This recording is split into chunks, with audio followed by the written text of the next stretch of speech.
Hello, everybody. I am Priya Rao, and you are listening to or watching the Real Inspiration podcast. This month, we are super excited to have a real Canadian icon with us from her home in LA, someone I have known for a little over 20 years, but whose career spans a lot longer than that, Miss Tonya Williams. Welcome, Tonya. How are you? I'm good, Priya. How are you doing? Yes. So you've only known me a little under half of my career. Yeah, but I have I've to been in the change. business. I have to Been say, in the you business must about have 45. yeah, you must have a painting hanging somewhere in your room because you have not changed in the 20 years I've known you. So what's your secret to that? We should do another podcast, I feel.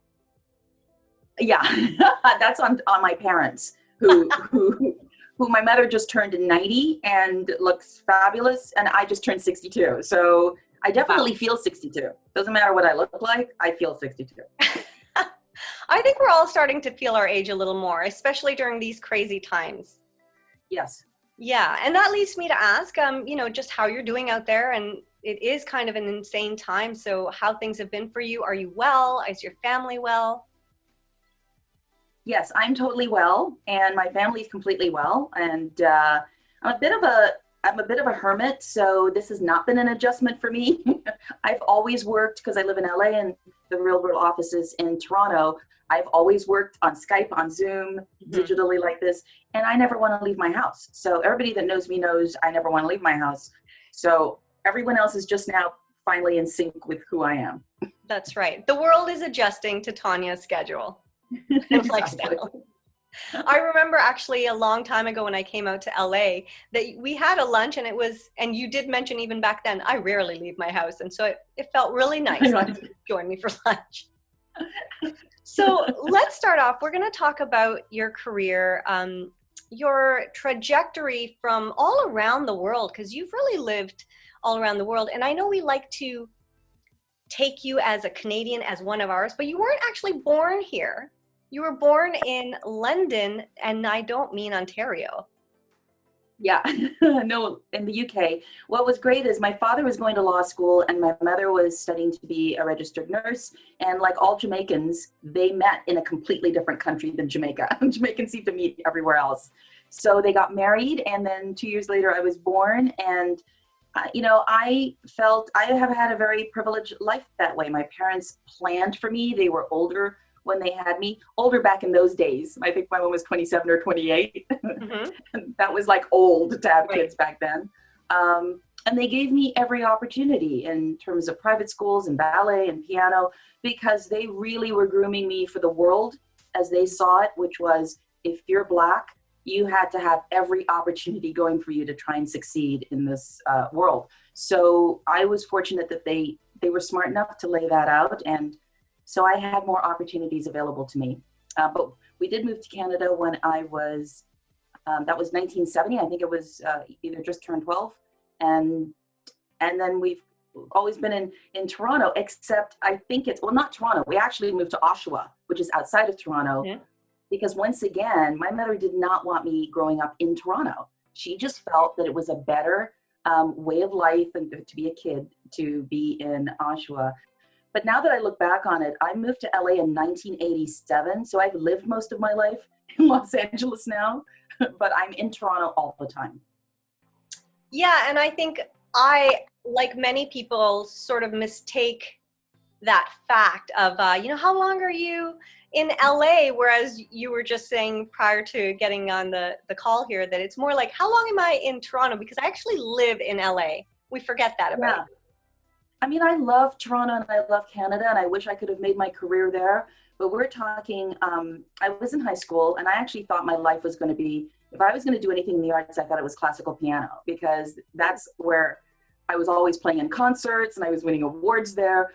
But just by chance, an agent had seen me when I was 17, I was still in high school, and it asked my mother, do you think it's okay if we could send her out for some commercials? And my mother was thinking, well, it'll just be for fun. It's not like my parents would want me to be an actor. I mean, that's just horrific. When you're Jamaican parents, you want your child to be a doctor or a lawyer or whatever. So she thought it would just be fun. And I started going out on commercials, and I really, from there, it quickly became small parts in some TV things and some movies, very small parts. And then I took a year off after high school, and then I applied to drama school because I wanted to study this craft very seriously, and I went to Ryerson. And I remember well, first of all, in Ryerson, in the program, I was the only Black person. I'm pretty much always the only Black person in any early part of my career. Like what that year? Was, I want to say it's like 70, 78, 79, somewhere around there. There was literally there was no South Asian people on TV, and there was 0 Asian people on TV, and maybe there was 1 Black newscaster on TV, but that was the extent of, so I don't know what possessed me to think I'm going to do acting. It's because I don't think I ever thought I was maybe going to do television. I don't think, I thought maybe it'd be theater or whatever that was, but it was a perfect storm where all the things I was studying happened right at the moment that Canada just decided, let's maybe try to have a couple of Black people on shows. So it was just, and then there was you. Right. And I just happened to be there, and I was ready, and I was trained, and ready to go. But I remember going to this audition once, and someone in the audition said, "Oh, Tonya's here." This was in the early '80s, and they were like, "Oh, she books everything." And that was the first time I thought about going to the States, because I thought, if I'm booking everything and I can't make a living, like I couldn't make a living, then I thought it doesn't make any sense for me to be here. And that was the explosion of the Cosby Show in the States, and a lot of Black shows were coming up. So I got my visa through, however, it's different now. People ask me, how do you get your visa now? And I'm like, we're talking, that was like in the mid 80s. It's completely changed how you get visas now. And I got myself to Los Angeles and let's stop started there. Going to auditions. Let's stop there, because I want to, before we move on to your career in LA, I do want to just touch on a couple of things that you did back here in Toronto. Yeah. Because a lot of us who, maybe a lot of us who are in my age group might remember you from hosting one of our favorite kid shows, Polka Dot Door. Polka Dot Door. You know what? They play Polka Dot Door so much that it's everybody's age group, because I'm sure there are kids, young kids now watching the same Polka Dot Door shows. Oh, I hope so. I loved that show, and I just think it was so well done, and just such a great mixture of education and fun. Yes. Yeah. Yeah, it really was. It was fun to do. Who was Polkaroo? Are you ever going to tell us the... Oh, I can't give away those huge industry secrets. But I think if you rewatch the shows, and there's 2 hosts and one is always missing when Polkaroo arrives, you might have the answer to who's who's Polkaroo. Yeah. Mysteries solved right here. Yeah, a little detective work. Yeah. So you hosted that show for 3 years, a much beloved show, and you still couldn't make a living as an actor here in Canada. What a crazy...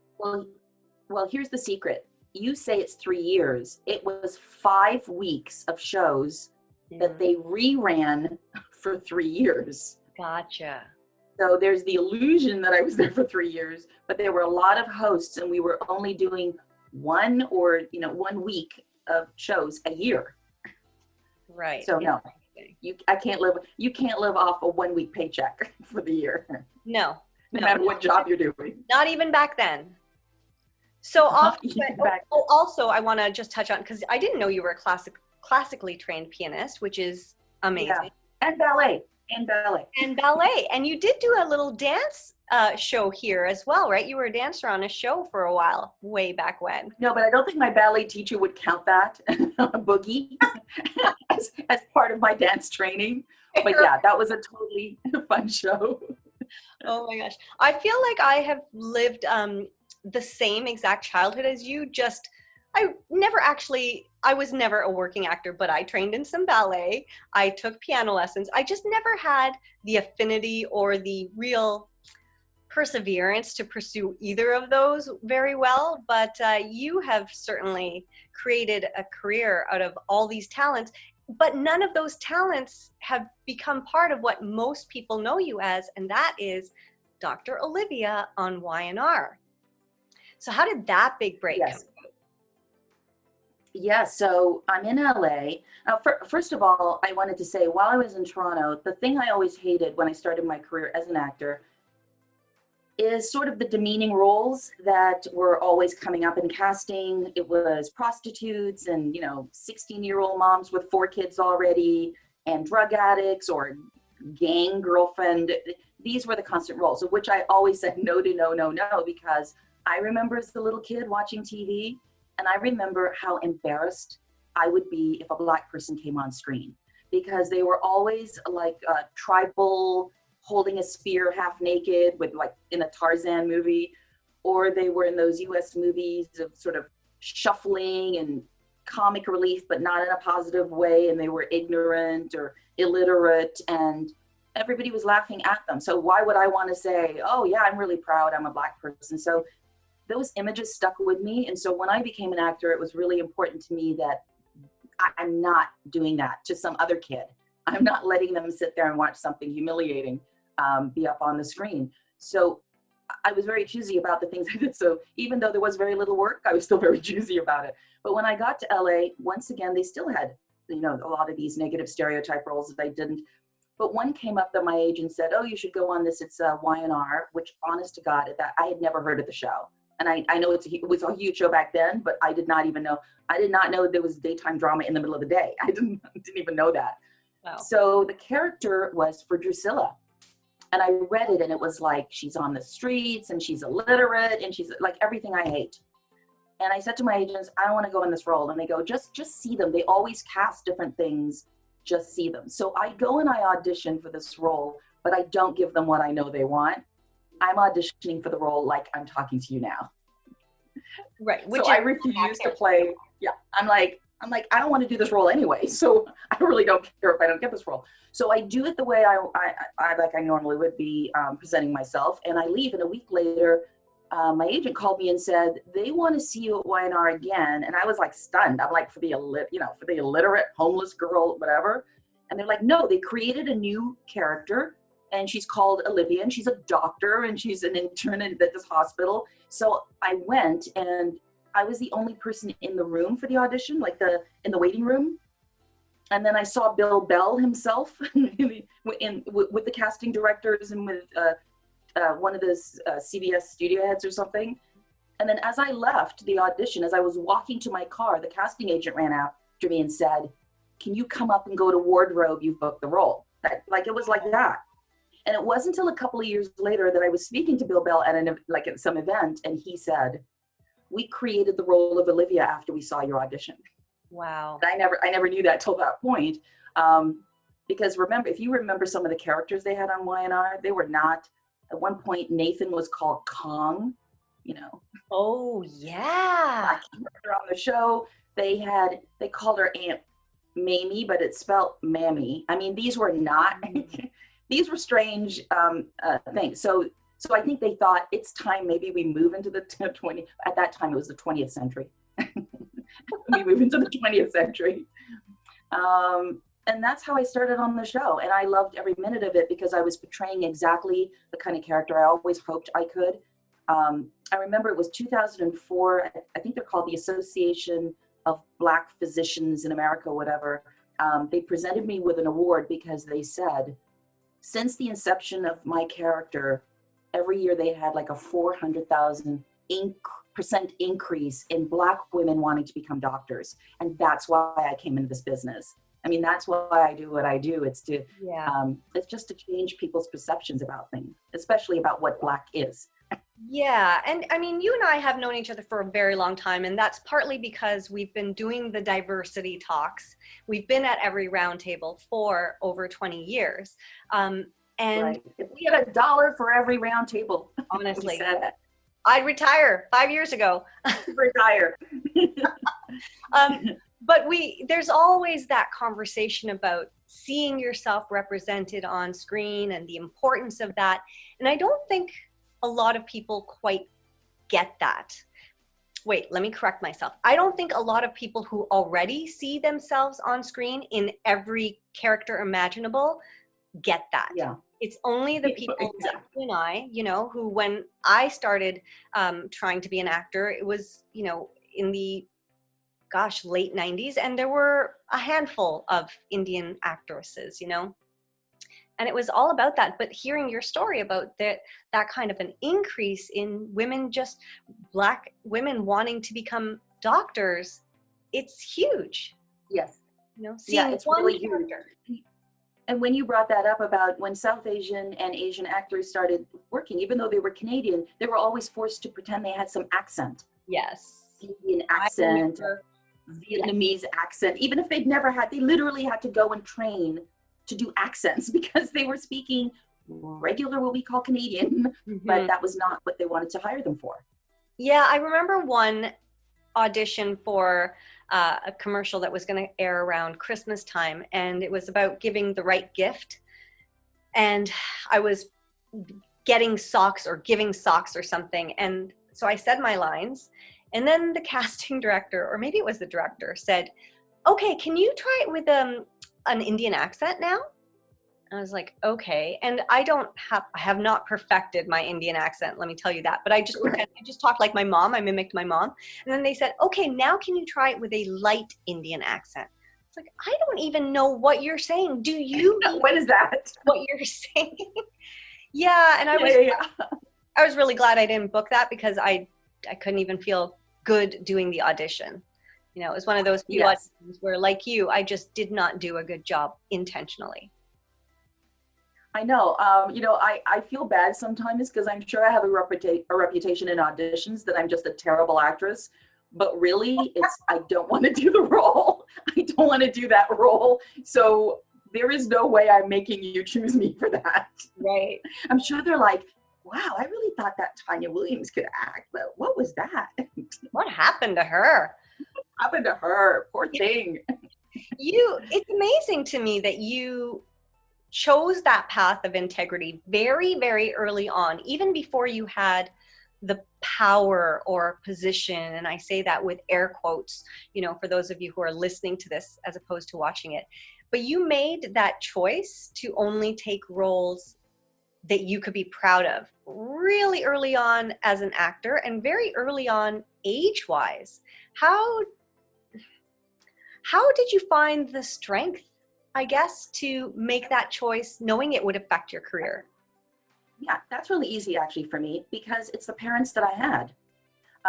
When I say my father was a lawyer, he then became a judge. He was always in civil rights kind of cases and, you know, justice, you know, for people. In fact, he was on the tribunals for the Rwanda tribunals that happened. That's just the way he always was. When I was 12, he would give me books that were sort of political satire books. Most 12-year-olds weren't reading that. And with my mother as a registered nurse, she specifically would go into areas where there were the underserved and the needy, and she would bring me along. When I was 4 and 5 and 6, I watched her teach mothers how to prepare formula for their babies, how to change the baby. So my parents are those kind of people already. And I had the comfort of, I don't know, there is no amount of money I can imagine. I mean, maybe there is, no one's ever presented me that kind of money, but maybe there's an amount of money where I would play one of those characters, but you'd have to pay me like $2 million. That's like my standard. If you're gonna pay me even $5,000, I'd be like, I'm not gonna humiliate myself for $5,000. Like, why would I do that? So I guess it's your standard of what you think. And at the end of the day, I know my parents would support me. You know, I knew I could just go home and go into my bedroom and there'd be food. So I wasn't starving. I think I respect, and I have no judgment or criticism. I know there are actors out there who their total ability to survive is taking the roles that they take. And if you're not in that position, which I was not, I didn't see why I would have to even consider making a choice like that. But I do know there are actors who are in those situations, and I don't know what I would do if I were in that situation, but I wasn't. Mm-hmm. God. Yeah, I guess really like home life does speak so much, and it's, you know, again, things that people didn't know about maybe didn't know about your background, that your dad was a lawyer turned judge and all their action in civil rights. And that really informed your whole life and your creation of the Reelworld Film Festival, which we'll get to in a little bit. But it really did sort of set you on a path where you were just committed to making social change. Yeah, and it might not have been, to me, it didn't have to be that it was acting. It just happened that that was the thing. My journey was going to be using any tools that came. So it could have been through my music. It could have been through acting. It could have been through something completely different. Because I also thought I wanted to be an archaeologist, a psychologist. There's a million things I also wanted to do, which I would have been just as happy doing any of those things as long as I could have changed, do whatever you can. The whole purpose of having just being born and existing on the planet is to leave it a little better than you left it. That's my my belief about it. So do whatever you can from wherever you are. You can make somebody's life a little better that day in some way. Yeah.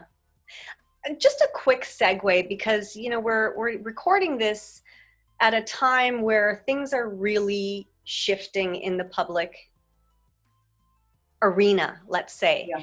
And again, you and I have been doing this work or having this conversation for a long time.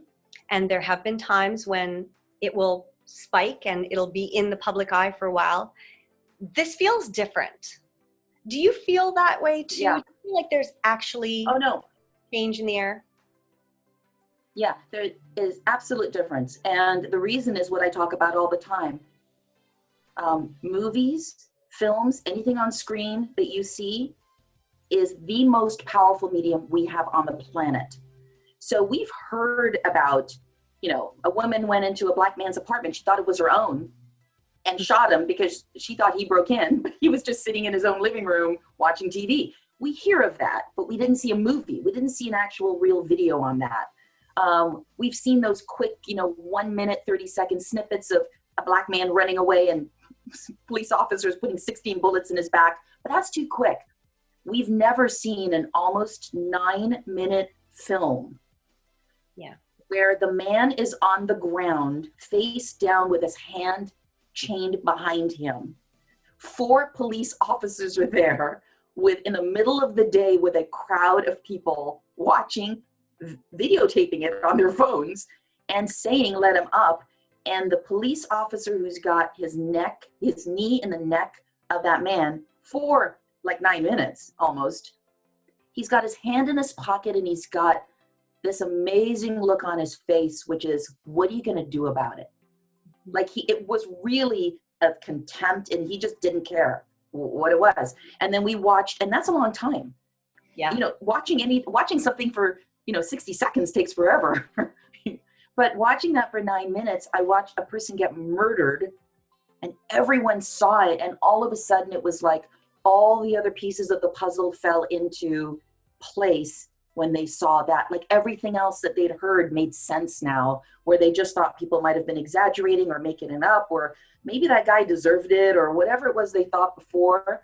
This was like, wow, even if he had passed a forged $20 bill, is this what you do to people who do that? I mean, it's just, it was kind of a reminder back in the 50s, the 40s, and even the 30s, when just a black man walking on the sidewalk and not getting out of the way could have got him killed. Right. That's how it felt. Like we hadn't really moved that far when that could happen in this day and age. So I think that really woke people, not so much black people, we knew, but the shock for black people, I think, is that white people and other ethnicities, they were shocked.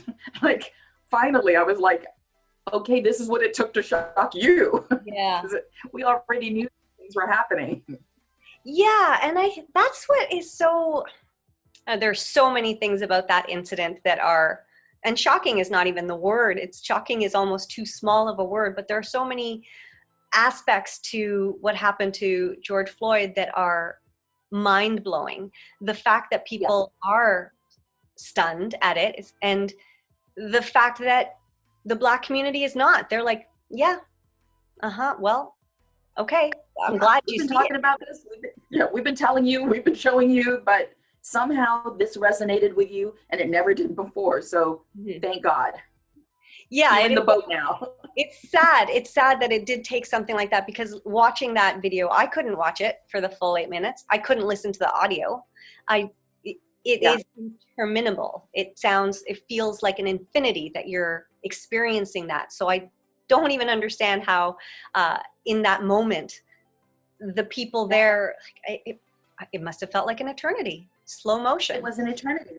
The one girl, I think she was 17, who of the video that we actually see, she's got to be traumatized for life. Yeah. I mean, because she was standing a few feet away, completely helpless.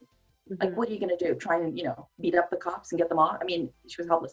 And the fact that the last 3 minutes of that, he's not even moving. They feel he's already dead. And they still took 3 more minutes, which takes forever again, just to make sure. Like, he must have known his body was limp at that point. You would think. It's just insane. It is insane. But I guess the silver lining to that very, very dark cloud is that things are moving fairly rapidly now. I mean, there was the announcement that the Redskins, I don't know what state they're from, but Atlanta, or I don't know, they're changing their name. That all their sponsors, the big sponsors, influence that change, and that's really what it is taking now, isn't it? It's not even the fact that people saw that video, it's that the money is talking now.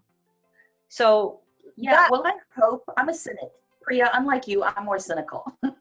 Because we had a big, let's not forget, we might not have been alive at the time, but there was a big civil rights thing that happened back in the 50s, and it moved it a smidge. So things are better, and there's a lot of talk, and everyone's trying to do the right thing, and I want to see where we are 2-3 years from now. I want to see what is actually, what is getting executed, what the changes really are.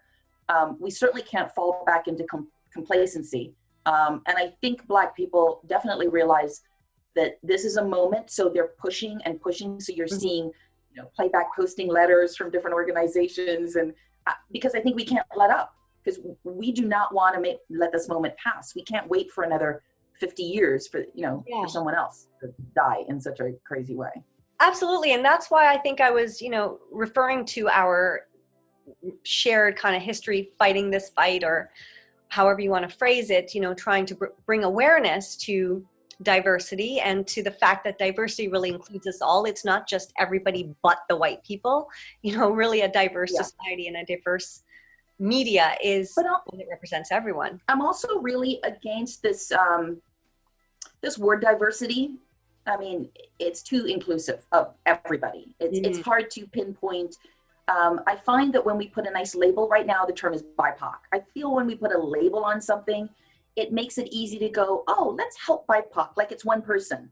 Let's fund BIPOC like it's one person. I'm still old school. I will lay out, there is a Black community, an indigenous community, an Asian community, a South Asian community, a Middle Eastern community, and a Latinx community, and each one of them are suffering. Each one has different challenges. Each one has different barriers and boundaries, and we have to respect and create whatever those changes for the future are. There's not going to be a fix for all of this group. Each group needs its own identity fix.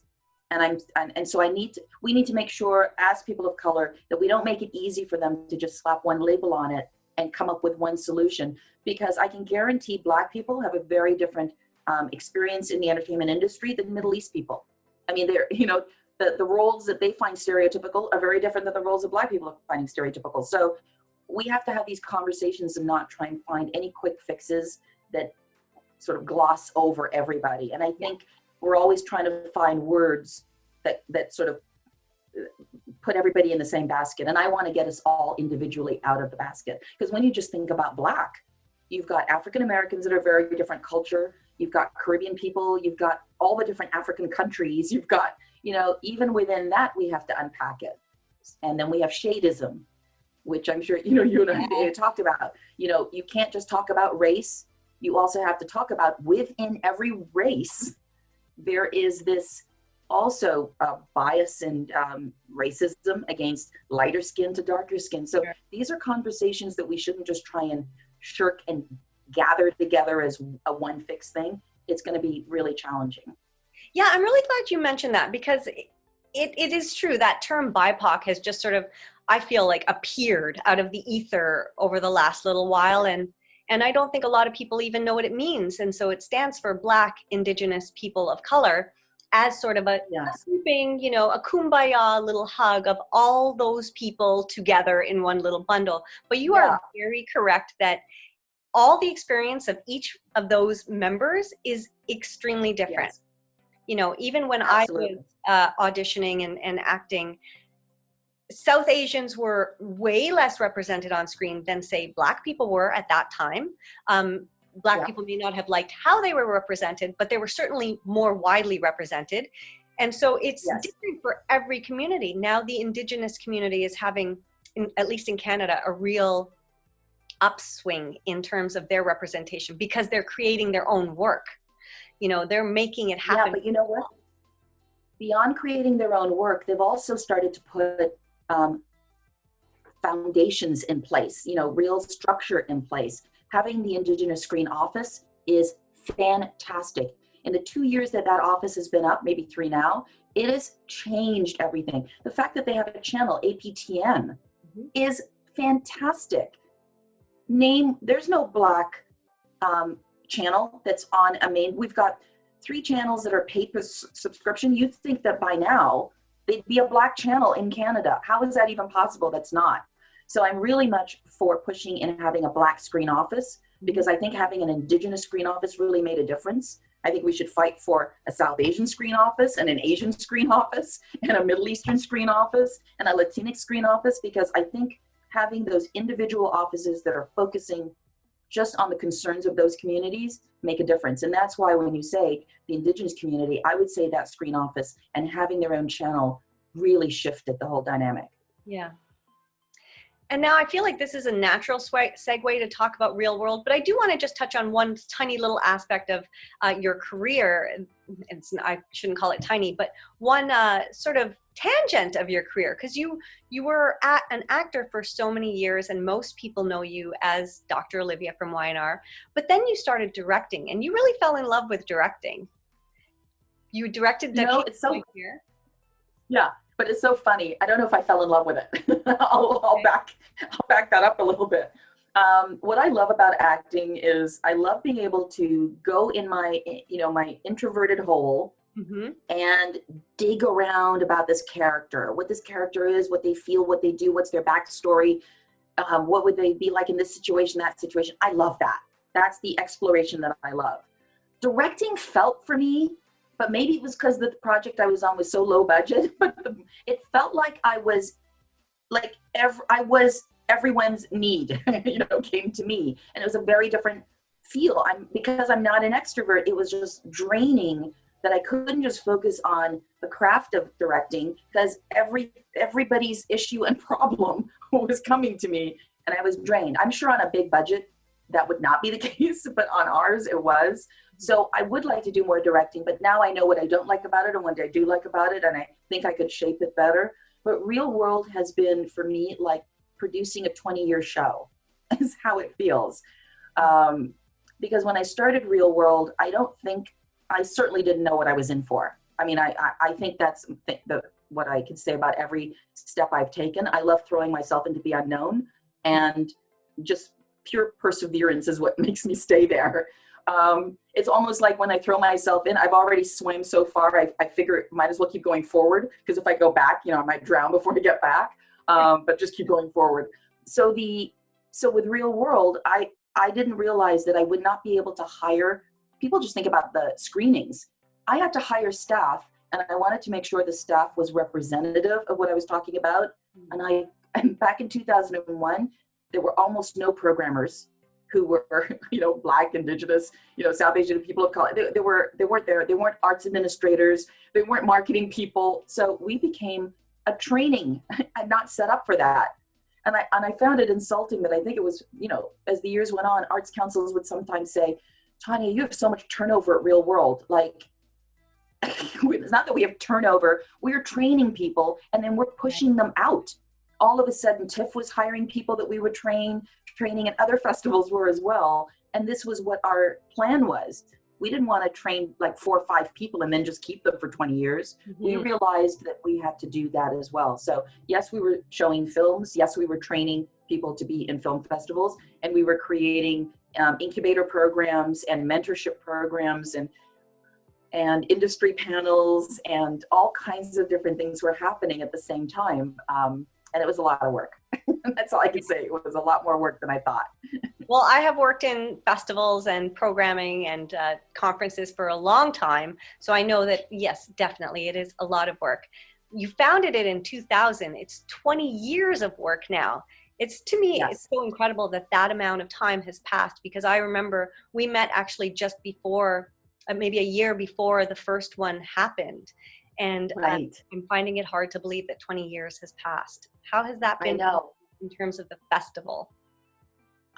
It's a shock. I'm really glad we're still here, even though it's been hard work. What now becomes really wonderful is to be able to say 20 years. Like it validates us even in a different way, because we've seen in the 20 years, we've seen so many things come and go after 2, 3, 5 years. But the fact that we're still standing, I hope finally makes people, you know, what was hard when I was starting the festival is, and I'm sure you got this too as an actress, for some reason, when you're an actor and you start a business, you can't possibly know what you're doing, because all actors are really fluffy and silly and uneducated, whatever it is, the preconception.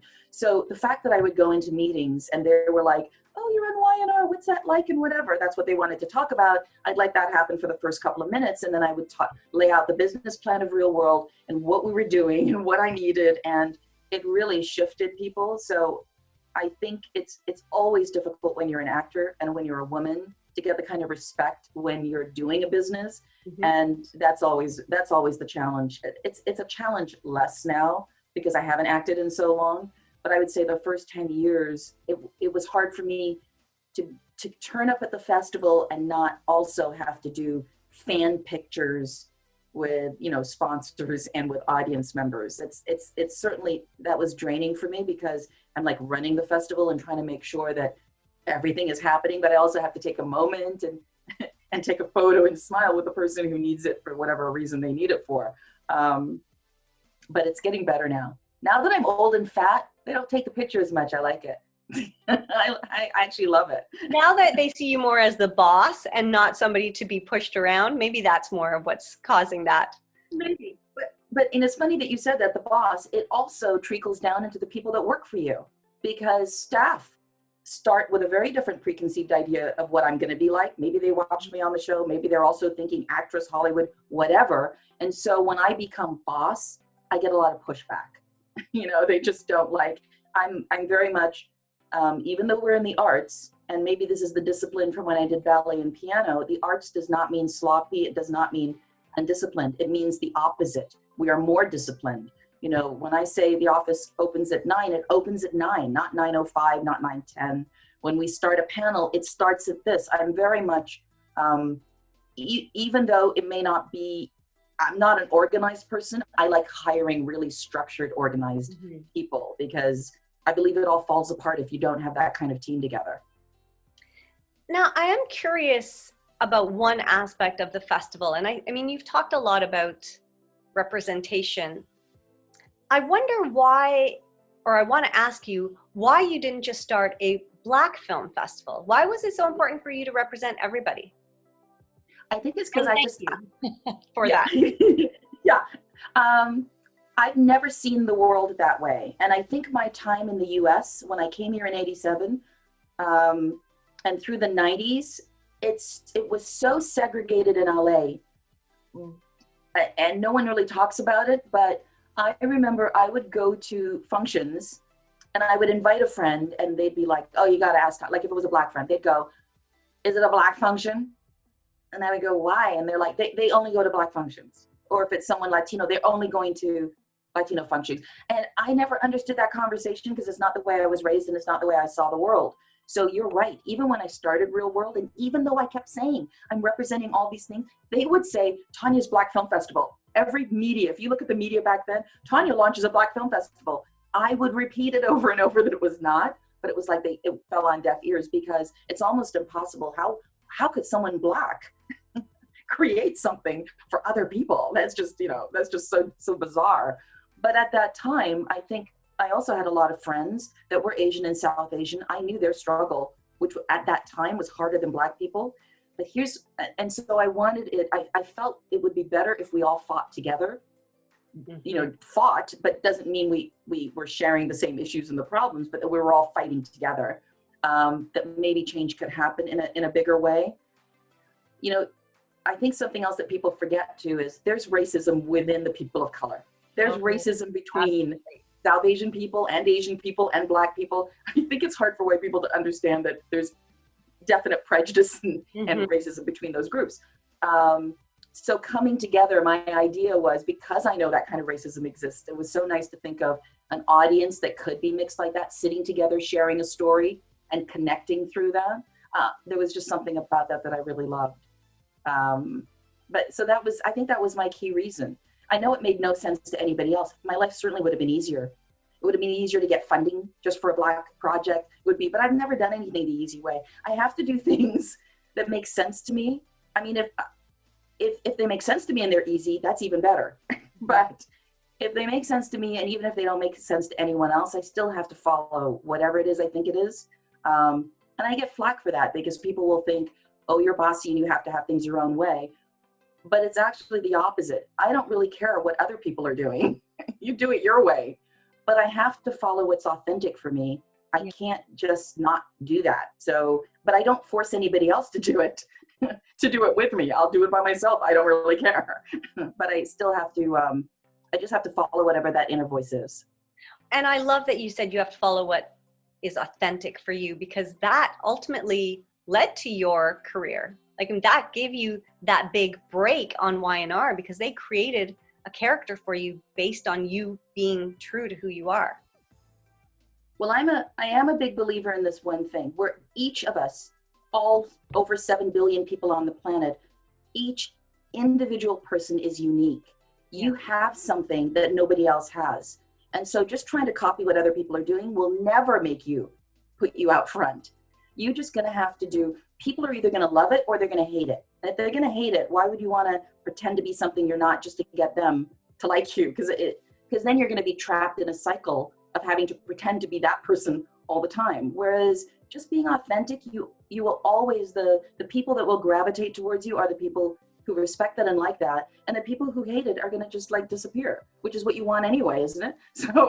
So just, that's how I work with that concept is, why would I want a bunch of people around me that don't like the way I do things? I don't mind if they're like, I'm leaving, I hate this, what you're doing. I'm like, okay, that's good. Now I can spend more time with the people that like what I'm doing. Exactly. What would you say to actors who are going out to the audition rooms and, you know, you get your script, you get a lot of the direction written for you in the script. She smiles or she says with a laugh. How do you approach that when you were auditioning? Like, because it sounds like you kind of took your own path all the time. And I think a lot of actors are a little bit scared to do that. And they just follow everything that's on that script. I know. It's so, I never know how to answer this because it sounds arrogant, but I don't know how else to put it. But I just believe that the role you're supposed to get has your name on it before you stepped into that audition. And no matter what you do in that audition, you're not going to change anyone's mind. So I'm just spiritual. That's a belief I have, that I think it's a numbers game. Just keep going and going and going and going and going and going and going and going. And the role that has your name on it, you're going to get. So since that's already how I believe, I'm going to do what I believe. Sure, the director might say smile, but he doesn't yet know who the actor is. He doesn't know if a smile works there or not. They're just doing that, and they should, because they're trying to make sense of that character. But you could go in there and do a growl and it could work. You don't know. So you're going to have to make those options and those choices. It's a numbers game once again. It's like roulette at Monte Carlo. Your chances of winning are slim. So already start with that. You can't even think, oh, I'm going to get this, I'm going to get this. I'm not worried whether I'm going to get it or not. Because as I said, if my name was never on that, I mean, the stamp of my name in the universe, because I'll tell you something, the audition I did at Y&R, I had a temperature of 103 that day. I had lost my voice. It was groggy, it was growly, whatever. I couldn't have looked worse and been worse. My name was stamped for that role. You know, it didn't matter what I would have done. at that point. I've had other actresses, another friend of mine who's very successful. She remembers the one big break that she had. She went in, she couldn't remember the lines. She kept giggling through the whole thing. She said it was the worst audition. They loved her. They booked her for the job. You have got to just do you. Mm-hmm. People have to connect with you. I think that's more important. They have to feel like they know you. And so as long as that's coming across through the screen, that you are likable, and I don't mean likable like that you have to just do what you're told and whatever. I mean, inside you're likable. You love life. You believe in yourself. You believe what you're going to do. These are things that come across. If you're just trying to get a gig, that also comes across. You shouldn't just be trying to get a job. Right. You should be trying to, I don't know, you should be trying to shine a little sunshine on somebody's life that day in your role.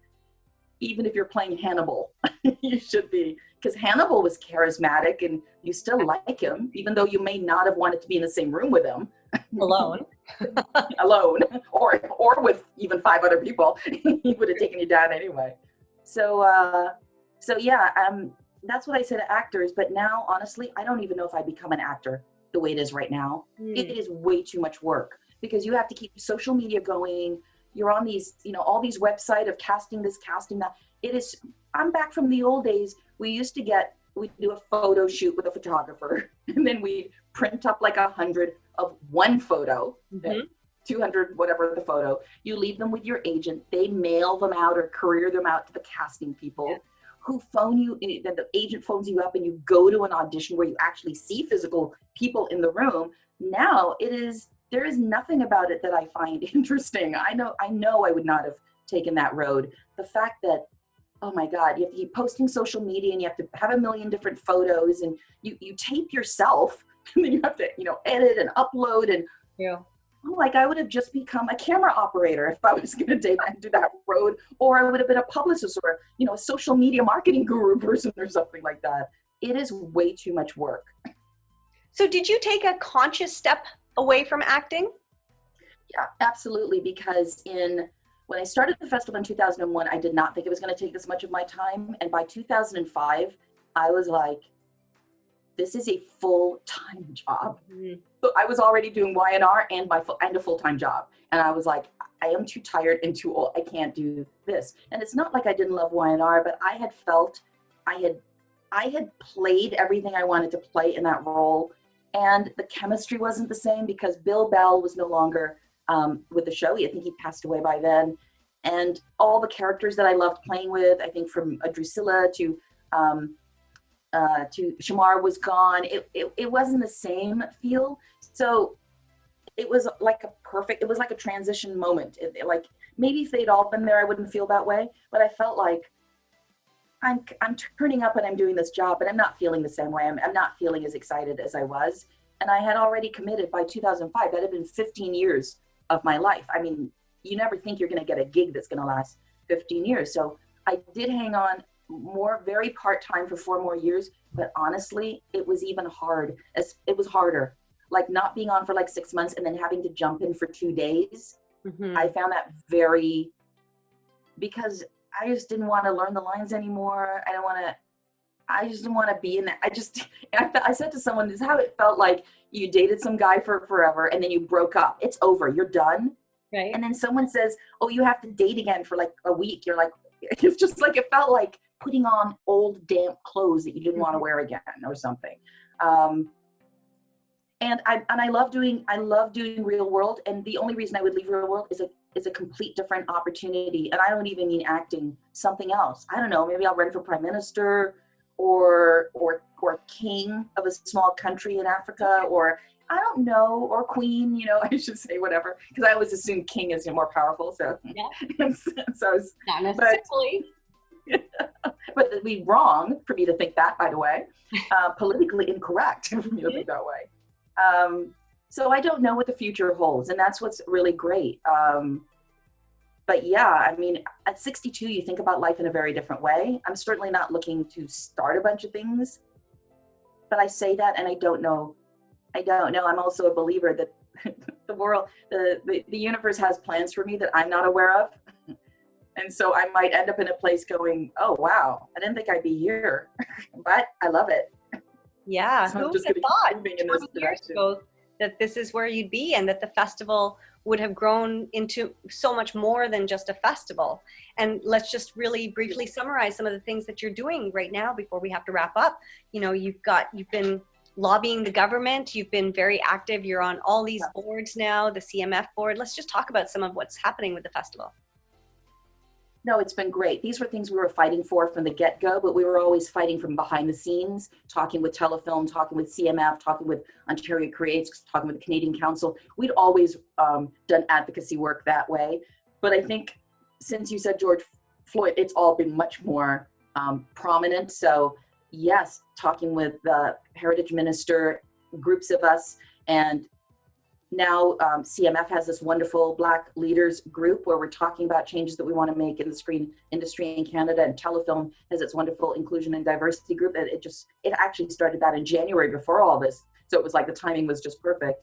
And Ontario Creates now has this wonderful sort of group for all people of color that they've put together. So these are things that have happened this year. Reelworld is right in the front of that, in the fray of that. And then the database, I definitely wouldn't want to leave without accessreelworld.ca. We just launched that 8 days ago already, like 240 people signed up on that. We were thrilled. We thought it would take us months to get to that part, but the only way for people to hire more people is if they know that they can find you. So we're encouraging people to go to accessreelworld.ca and sign up and register yourself if you're a person of color. You know, this is the way to get work. People have to know where you are. Is that specifically for actors, or does it? Oh no!